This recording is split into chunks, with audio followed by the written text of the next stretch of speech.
আজকে চলো তোমাদের পটলের কিছু বানিয়ে দেখাই। পটল ভাজা, আর সেটা কিভাবে করবে চলো দেখে নিই রান্নাটা। এখানে পটলগুলো দেখো আমি 4 টুকরো করেছি। একটা পটলকে এইভাবে কেটে নিয়েছি, আর নিয়েছি কটা কাঁচা লঙ্কা। একটু ঝাল ঝাল হবে পটল ভাজাটা। ভাজাটা আমি সর্ষের তেলে করব। সব ভাজাই অবশ্য সর্ষের তেলে একটু বেশিই ভালো লাগে।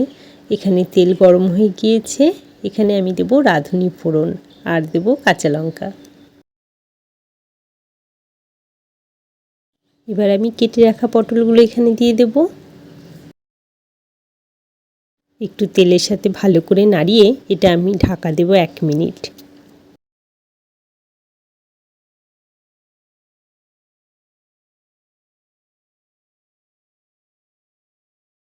ভাজাটা একটু ঢাকা দিয়ে দিয়ে করলে খেতে বেশি ভালো লাগে।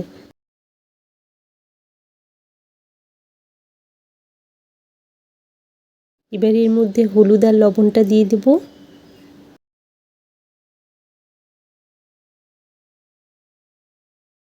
আবারও এটাকে 1 থেকে 2 মিনিট ঢাকা দেব।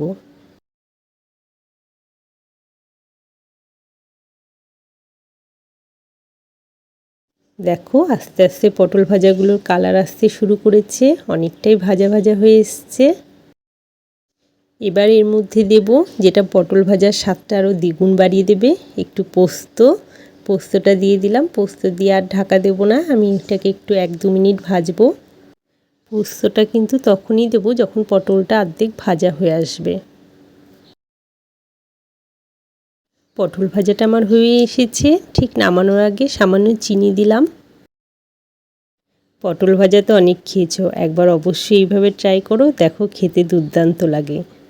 রান্নাটা আমার হয়ে গিয়েছে। ঠিক আছে বন্ধুরা, রান্নাটা যদি তোমাদের ভালো লেগে থাকে তাহলে প্লিজ একটা লাইক করে দিও। আর যারা নতুন দেখছো অবশ্যই সাবস্ক্রাইব করো পরের ভিডিওগুলো দেখার জন্য। বাই।